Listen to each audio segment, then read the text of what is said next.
Bonjour à tous, bienvenue à notre 16e culte en exil.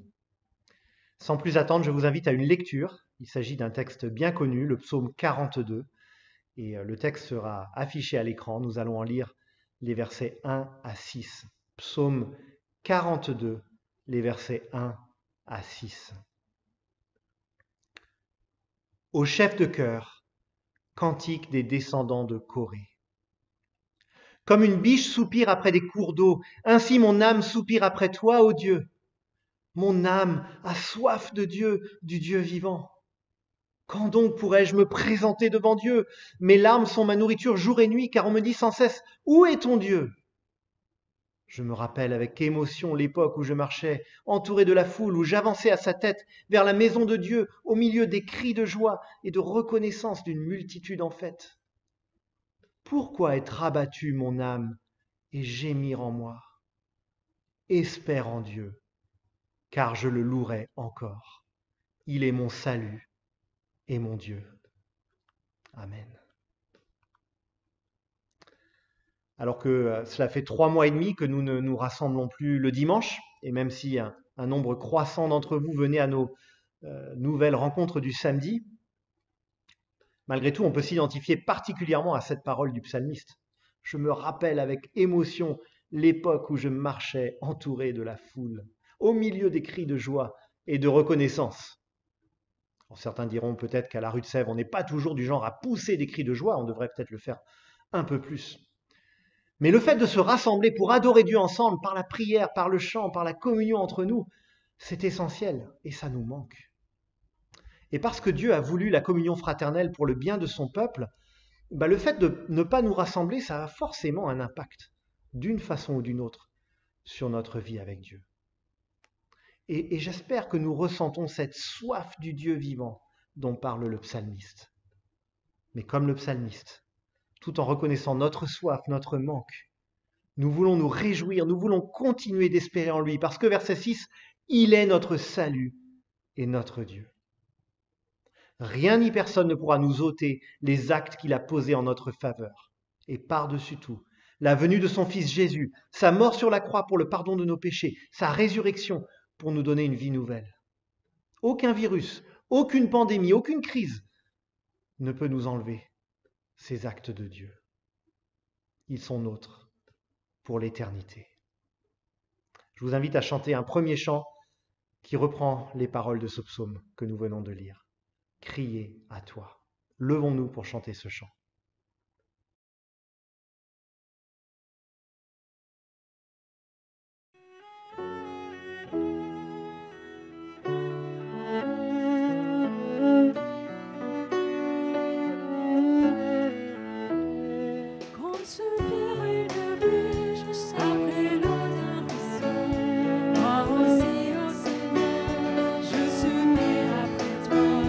Je sois de toi, mon Dieu, d'être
ta présence, je veux crier à toi, mon Sauveur et mon Dieu, mon Sauveur et mon Dieu.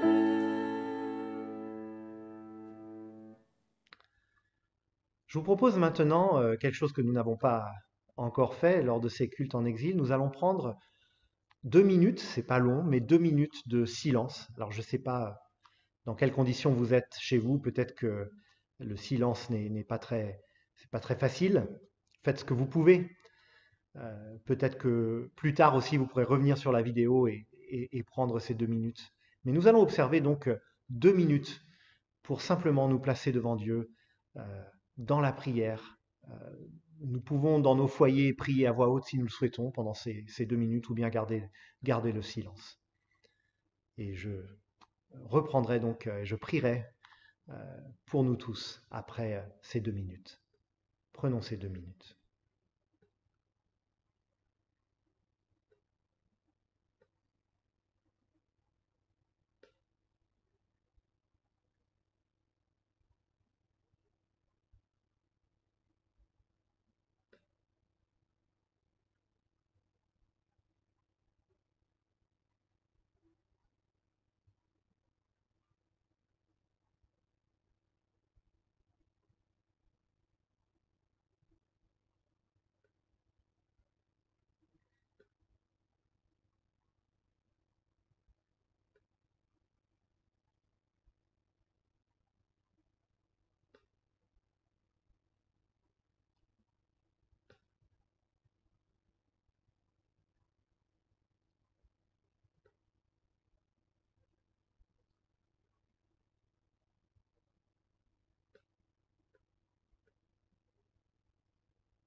Prions. Notre Dieu, notre Père, nous te remercions pour ta fidélité, dont ces cultes en ligne sont aussi une marque. Oui, tu as permis, Père, que malgré la distance physique, nous puissions continuer à nous mettre ensemble à l'écoute de ta parole. Bénis ces instants que nous vivrons aujourd'hui encore. Nous avons soif de toi, notre Dieu. Merci pour ta parole qui est puissante, qui change les vies, qui ramène la vie et l'espérance. Là où le mal et la mort exerçaient leur emprise, ta parole est venue nous transformer et nous libérer. Oui, libère-nous à nouveau par cette parole aujourd'hui, Seigneur, pour que nous soyons transformés peu à peu à ton image, pour que nous marchions sur ce chemin que tu as placé devant nous, pour que nous grandissions dans notre amour, notre confiance, notre espérance en toi. Nous te remettons, Père, ceux qui souffrent, ceux qui sont découragés, ceux qui doutent, ceux qui sont malades. Relève-les, relève-nous ensemble. Et parce que nous pouvons t'appeler Père, nous te prions comme ton Fils nous a enseigné à le faire. Notre Père qui es aux cieux, que ton nom soit sanctifié, que ton règne vienne, que ta volonté soit faite sur la terre comme au ciel. Donne-nous aujourd'hui notre pain de ce jour et pardonne-nous nos offenses, comme nous pardonnons aussi à ceux qui nous ont offensés. Ne nous soumets pas à la tentation, mais délivre-nous du mal, car c'est à toi qu'appartiennent le règne, la puissance et la gloire au siècle des siècles. Amen.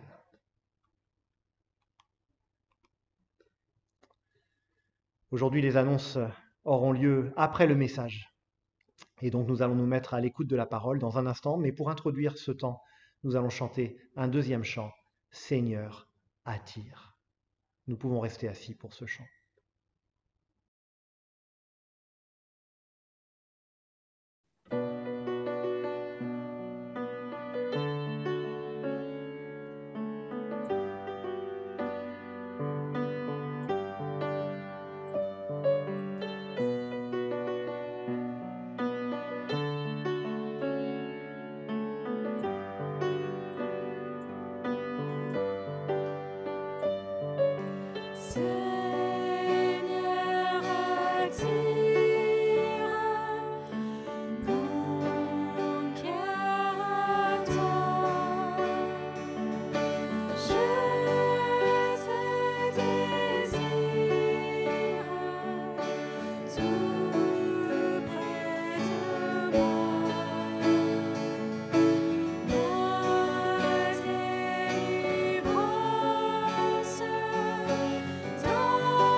Je vous invite à lire dans le livre du prophète Ésaïe, au chapitre 28, les versets 1 à 22. Ésaïe 28, 1 à 22. Malheur à la couronne éclatante dont sont fiers les ivrognes d'Éphraïm, à la fleur fanée qui fait l'éclat de sa parure sur la cime de la vallée fertile, à ceux qui s'enivrent de vin. Voici qu'arrive de la part du Seigneur un homme fort et puissant, pareil à un orage de grêle ou une tempête destructrice, à des trombes de pluie qui inondent tout.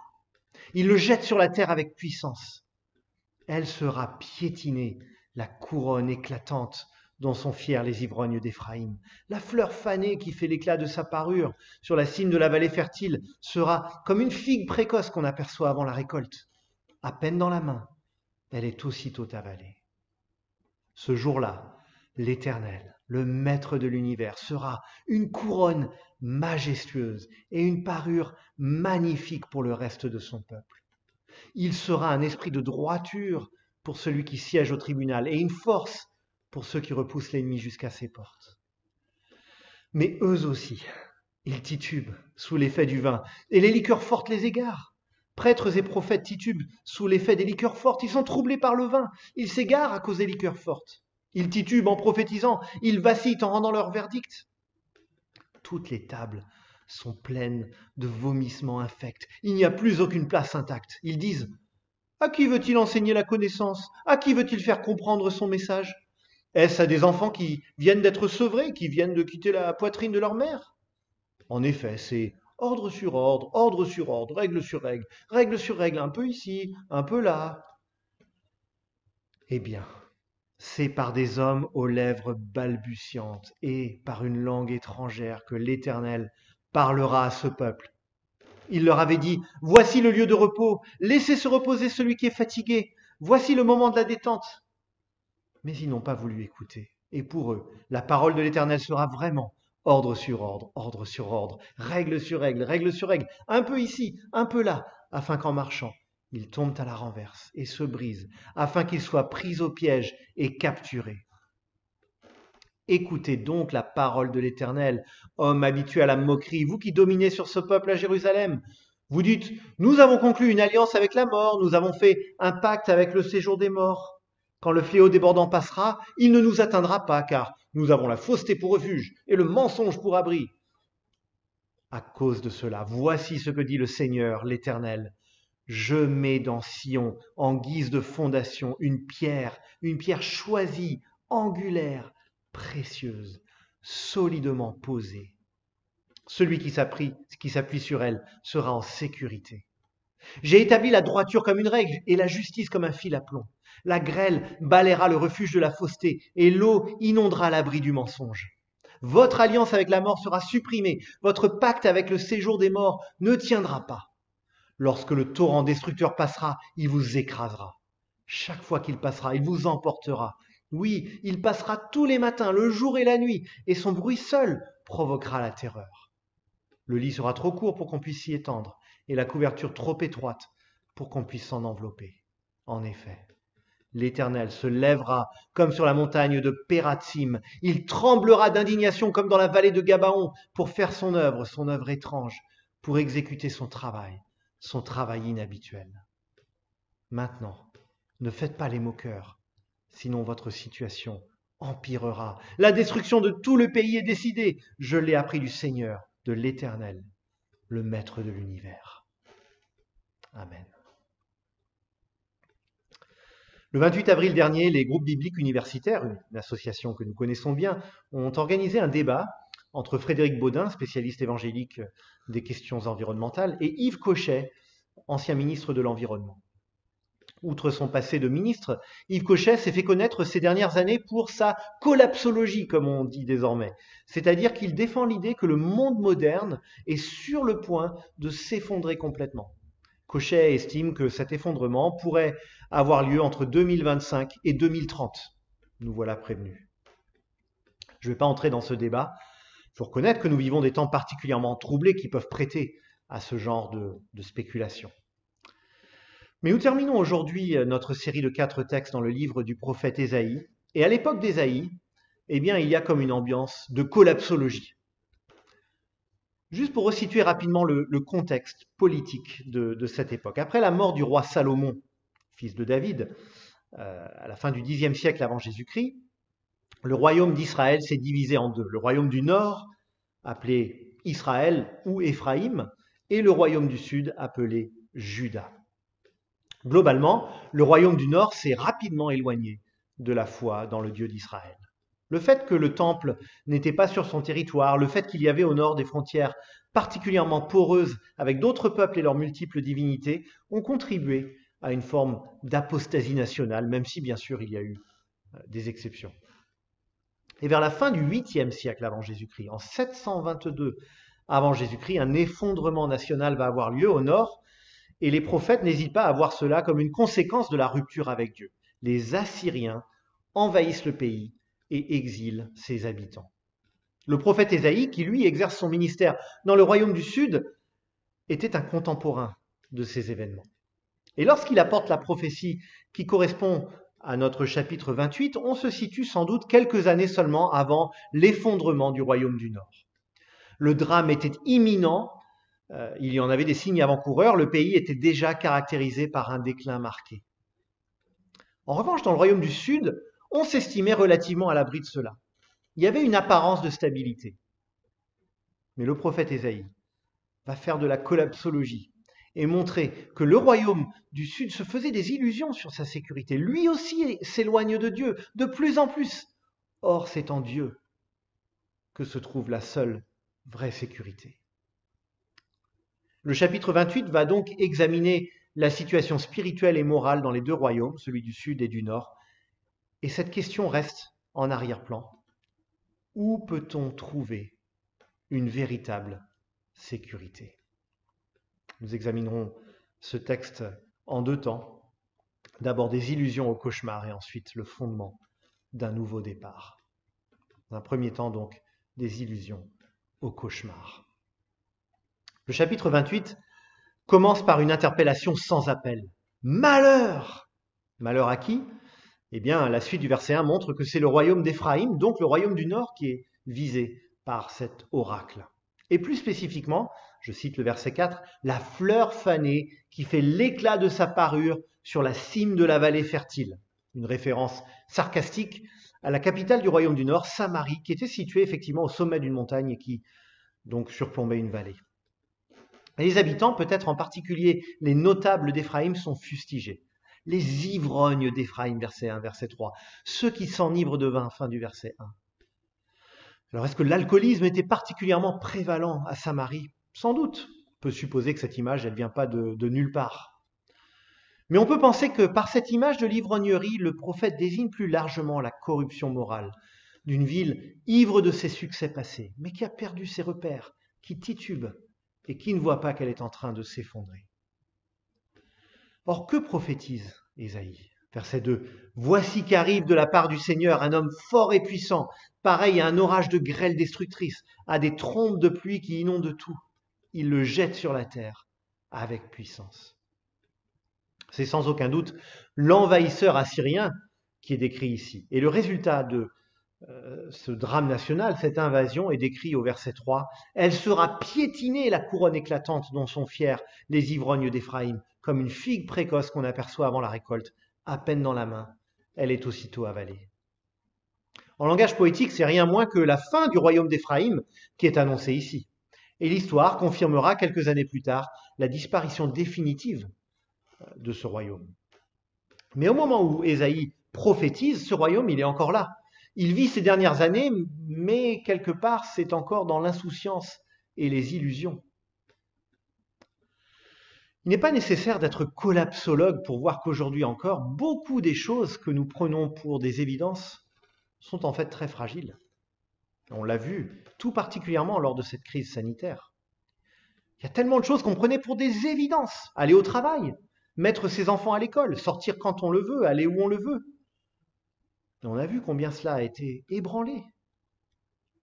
Se pourrait-il que de diverses manières, nous aussi, nous placions une confiance excessive dans une société ivre de ses succès, contente d'elle-même, mais qui va dans le mur, qui est en fait très instable. parce qu'elle se construit contre le Dieu vivant, plutôt qu'avec lui et pour lui. Or, si le peuple d'Éphraïm allait vers une destruction imminente, pendant ce temps-là, le peuple du royaume de Juda au sud se pensait bien loin de tout cela, préservé de toute catastrophe. Or, c'est de Juda, au sud, qu'Ésaïe va parler au verset 7 à 22. Alors au début, quand on lit ces versets, on peut se demander si le prophète revient simplement à son réquisitoire contre le royaume du nord, qu'on a vu au début du chapitre. Parce que, à nouveau, il est question d'ivrogne, à nouveau, il est question de déchéance, à nouveau, il est question d'un drame national à venir. Mais il y a un petit mot au début du verset 7, eux aussi, qui est parfois traduit voilà d'autres aussi, ou ceux-là également. Cette petite expression donne un indice qu'il est question d'autres personnes qui suivent la même trajectoire que ceux qu'il a décrits au début. Et au verset 14, Ésaïe va désigner explicitement « vous qui dominez ce peuple à Jérusalem ». Donc là, en tout cas, on a fait la transition vers le royaume du Sud. Il s'agit de la capitale du royaume du Sud. Jusque-là, les compatriotes d'Ésaïe, au Sud, étaient sans doute d'accord avec son réquisitoire contre Éphraïm. C'est vrai, ces vendus du Nord, ces idolâtres qui ne vont jamais au temple, qui vont droit dans le mur. Sous-entendu, mais nous, c'est autre chose. Nous, on est la tribu de Juda, celle qui est restée fidèle. Nous sommes les dépositaires de l'héritage de David, ma bonne dame. Il ne faut pas confondre. Et pourtant, la situation spirituelle du peuple de Juda, nous dit Ésaïe, n'est pas meilleure. Et il va même la décrire dans des termes encore pires.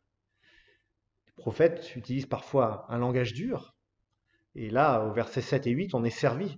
Ils titubent sous l'effet du vin et les liqueurs fortes les égarent. Toutes les tables sont pleines de vomissements infects. Il n'y a plus aucune place intacte. Le langage est dur. Les images choquent. Ésaïe veut nous donner une image de déchéance généralisée.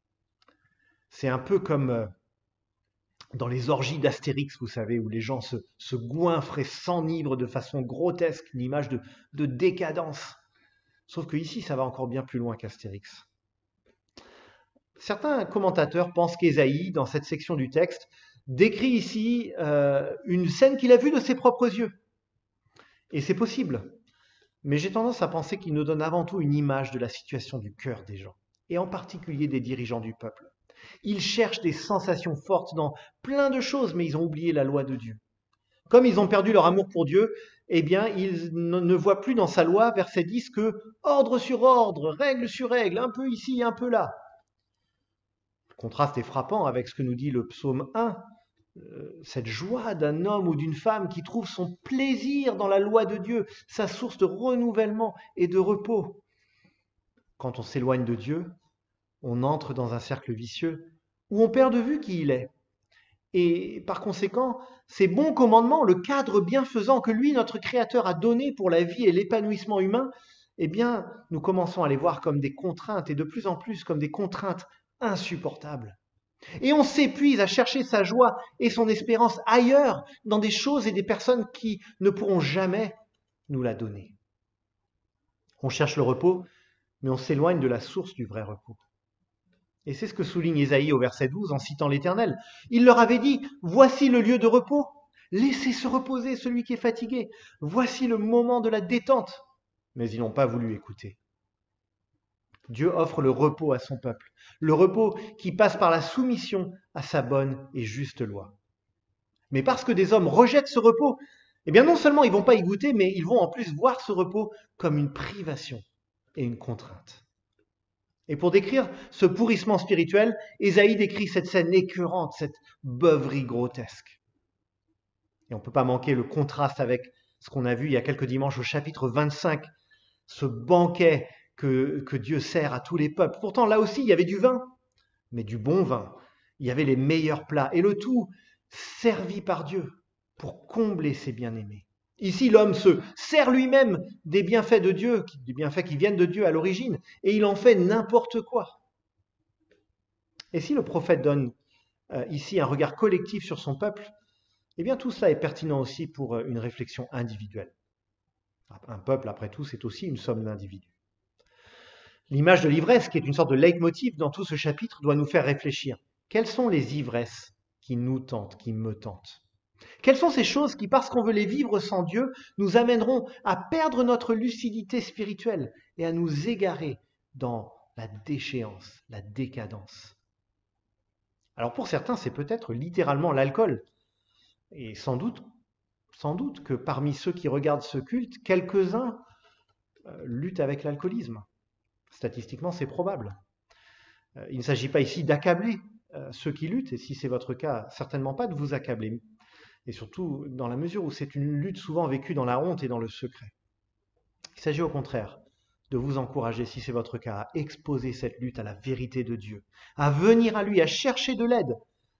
Alors cette aide, elle va se manifester auprès de personnes qualifiées pour cela, bien sûr, mais avant tout, cela vient de Dieu.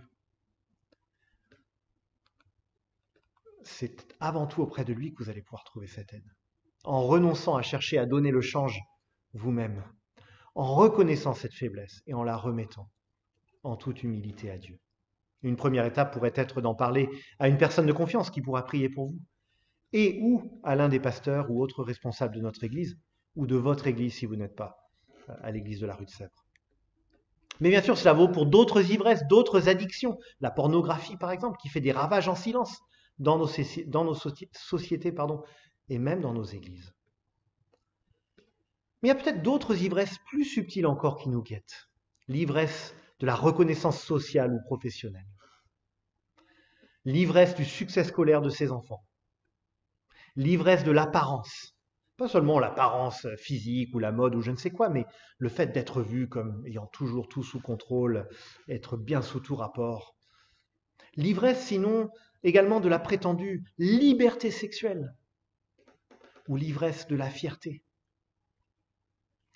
Et on pourrait donner encore toute une liste. Or, ce que ce texte nous montre, c'est que toutes ces ivresses nous conduisent à une perte de lucidité, à une vie qui titube au lieu de marcher droit. Et plus fondamentalement encore, le prophète montre que cette démarche autosuffisante qui a renoncé à prendre plaisir à la loi de Dieu, elle apporte une fausse sécurité profondément trompeuse. Et c'est ce qu'il appelle au verset 15 une alliance avec la mort. Une expression saisissante pour décrire cette attitude présomptueuse par laquelle on pense maîtriser son destin. Même la mort, on va négocier avec elle. D'abord, on va vouloir l'éviter à tout prix, l'ignorer autant que possible. On va donc rejeter toute forme de vulnérabilité et de faiblesse. On veut, encore une fois, garder le contrôle, quitte à perdre son âme. Oui, cette alliance avec la mort, elle désigne une attitude par laquelle on est convaincu de maîtriser sa vie, et éventuellement celle des autres. Une attitude par laquelle on rejette les limites mises en place par Dieu. Et la fin du verset 15 est pleine d'ironie. Quand le fléau débordant passera, il ne nous atteindra pas, car nous avons la fausseté pour refuge et le mensonge pour abri. Et la suite du texte d'annoncer pour le royaume du Sud une catastrophe semblable à celle du Nord. C'est ce que décrit Ésaïe au verset 11, puis au verset 18 à 21. Et ça sera confirmé historiquement par la chute de Jérusalem et l'exil à Babylone qui interviendra environ un siècle plus tard. Le peuple s'est appuyé sur de faux appuis et a récolté de cela les terribles conséquences. Et c'est ce qui nous arrivera à nous aussi si nous fondons nos vies sur la fausseté et le mensonge, que sont fondamentalement le refus de Dieu. Donc c'est un constat bien triste devant lequel nous place ce chapitre 28. Mais Ésaïe et surtout Dieu n'en restent pas là. À ce verdict accablant, il oppose un autre chemin, un autre fondement, porteur d'espérance et de renouveau. Et c'est notre second point, plus brièvement, le fondement d'un nouveau départ. Quand je raconte à mes filles une histoire avec des parties un peu tristes ou effrayantes, j'ai souvent le réflexe de les rassurer à l'avance. Tu vas voir, ça va bien se terminer. Ça fait un peu peur, mais ça va bien se terminer. Alors avec le temps, sans doute qu'il faut que j'apprenne à les laisser intégrer la complexité émotionnelle des récits. Mais bon, chaque chose en son temps. Ésaïe, à sa manière, fait un petit peu la même chose. Et il le fait en tant que porte-parole autorisé de Dieu. Il y a beaucoup de choses tristes, voire accablantes, dans sa prophétie. Mais régulièrement, Ésaïe introduit des flashs, des promesses de Dieu. Et cette affirmation rassurante, si on s'attache à Dieu, même si l'épreuve doit être au rendez-vous, la délivrance sera au bout du chemin. Et c'est ce qu'il fait dans ce chapitre aussi. Déjà au verset 5 et 6, après avoir donné l'image piteuse d'une parure qui a une fleur fanée, Ésaïe place cela en contraste avec l'Éternel qui sera, lui, une couronne majestueuse et une parure magnifique pour le reste de son peuple. Contrairement au juge corrompu et ivre du verset 7, Dieu sera, verset 6, un esprit de droiture pour celui qui siège au tribunal et une force pour ceux qui repoussent l'ennemi jusqu'à ses portes. Beauté, force, justice, vérité, voilà ce que Dieu offre à ceux qui viennent à lui. Samarie et Jérusalem sont sur le point de tomber, mais Dieu lui demeure éternellement. Le peuple veut faire une alliance avec la mort, et bien comme on pouvait s'y attendre, cette alliance ne va conduire qu'à la mort. Mais au verset 16, Ésaïe introduit une promesse clé qui est en quelque sorte le tournant de ce texte. Voici ce que dit le Seigneur l'Éternel, je mets dans Sion, en guise de fondation, une pierre choisie, angulaire, précieuse, solidement posée. Celui qui s'appuie sur elle sera en sécurité. Et cette dernière phrase, dans son contexte, elle est particulièrement décisive. Celui qui s'appuie sur elle sera en sécurité. Par opposition à ces fausses sécurités qu'on voit dans le reste du texte, ces fausses sécurités qui sont proposées par les hommes, Dieu offre sa vraie sécurité. Il offre un autre fondement, un fondement sur lequel on peut bâtir ou rebâtir sur les ruines d'une vie vécue sans Dieu. Ésaïe ne nous donne pas d'autres détails ici. Plus loin dans son livre, il expliquera que Dieu va envoyer celui qu'il appelle son serviteur pour accomplir le pardon des péchés en prenant sur lui la condamnation de toutes les fautes. Et Ésaïe va montrer que sur la base de ce pardon, il sera possible de bâtir une vie nouvelle.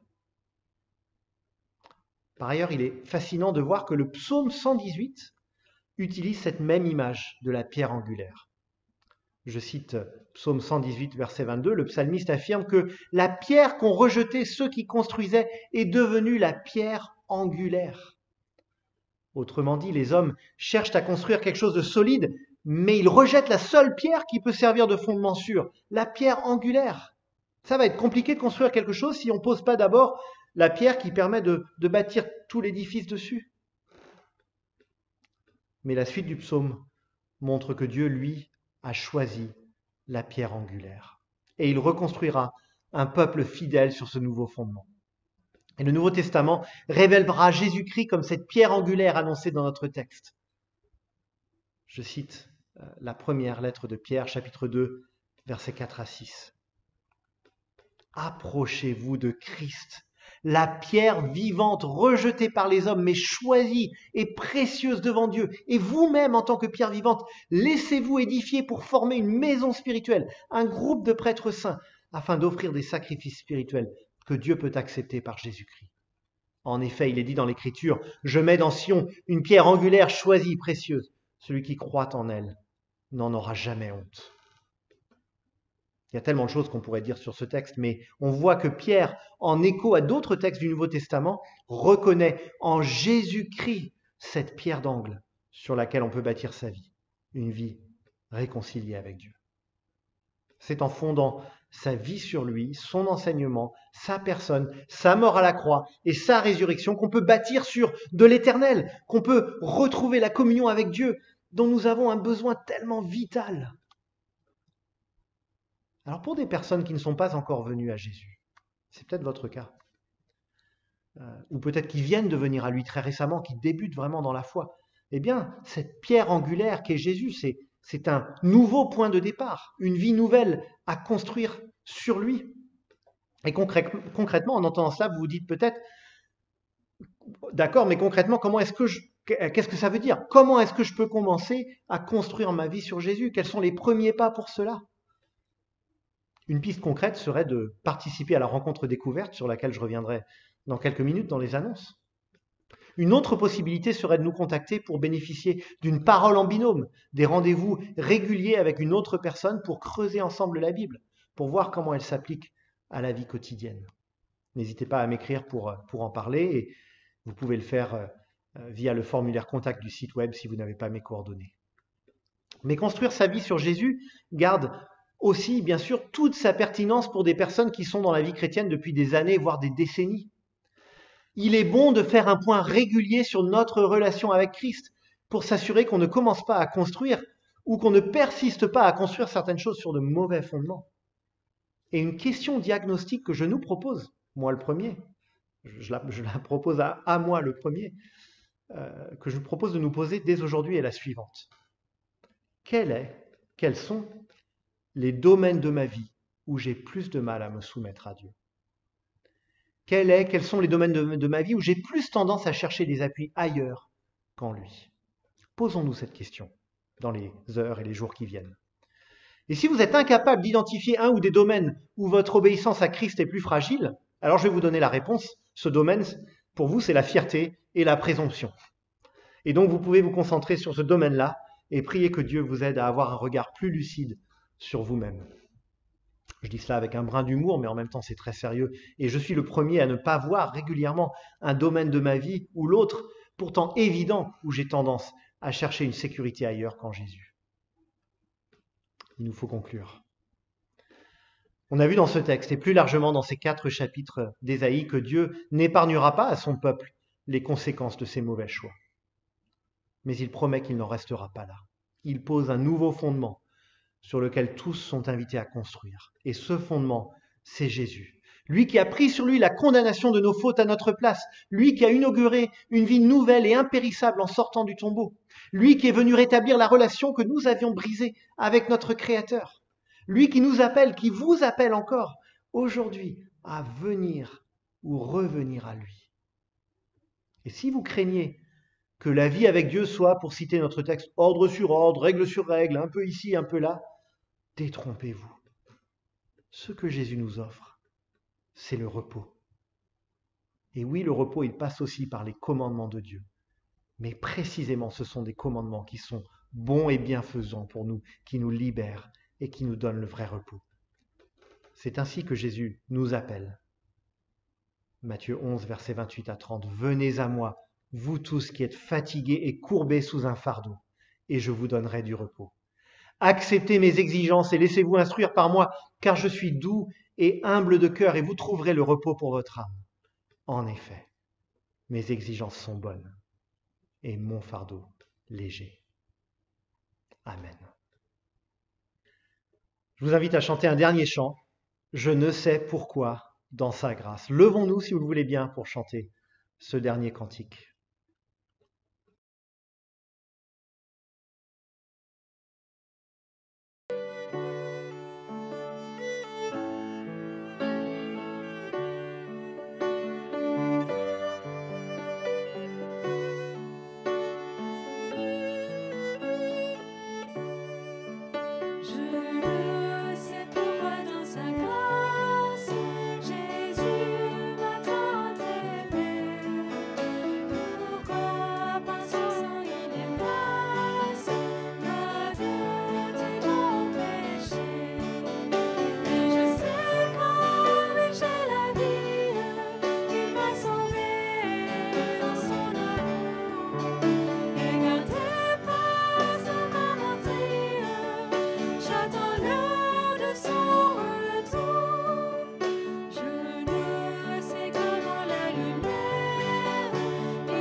Eh bien, nous en arrivons au temps des annonces. Au fil des semaines et des mois, cette crise nous a appris en tant que conseil d'église à travailler avec très peu de visibilité sur l'avenir proche, souvent de semaine en semaine, et ce qui n'était pas dans nos habitudes. Nous avons fixé le premier dimanche de septembre au plus tard, Dieu voulant, comme date de reprise des cultes du dimanche sur place. Et nous espérons qu'à ce moment-là, les contraintes seront largement assouplies. Au moment où je vous parle, je ne peux pas encore vous dire si nous pourrons reprendre ces cultes du dimanche plus tôt, dès ce mois de juillet qui vient peut-être. Pour l'instant, les consignes sanitaires qui sont données par nos autorités n'ont pas évolué pour ce qui est des célébrations religieuses et restent très strictes. Et c'est pourquoi il nous a semblé préférable de maintenir des cultes en ligne tout en permettant une réunion plus limitée le samedi. Nous verrons donc si cette situation change ou pas dans les jours à venir. Demain lundi, en soirée, le Conseil va se réunir et fera un point pour savoir quelles orientations nous fixons pour l'été. Plusieurs hypothèses sont envisageables. Est-ce que nous en restons à un culte en ligne le dimanche et 2 rencontres par samedi ? Ou bien un culte en ligne le dimanche, mais nous passons à une seule rencontre le samedi ? Ou bien est-ce que peut-être nous reprenons les cultes le dimanche, mais dans les conditions très restrictives que nous connaissons actuellement le samedi ? Nous allons donc examiner cela et bien sûr, s'il y a des changements, ils seront rapidement communiqués par courriel. Pour l'instant, a priori, nous resterons pour samedi 4 juillet sur 2 rencontres le samedi, donc 2 rencontres à l'identique, l'une ou l'autre, à 10h30 et à 19h, sur inscription toujours. Et le lien pour s'inscrire sera envoyé par courriel, comme d'habitude. Mardi soir, j'en ai parlé tout à l'heure, la rencontre découverte aura lieu. Rendez-vous en visioconférence à 19h. La rencontre à proprement parler commence à 19h30. À 19h, vous pouvez vous connecter, les uns et les autres peuvent prendre des nouvelles les uns des autres. Si c'est votre première fois, vous pourrez vous présenter et c'est un moment donc convivial pour la première demi-heure. Ou bien vous pouvez vous connecter directement à 19h30 pour la rencontre à proprement parler.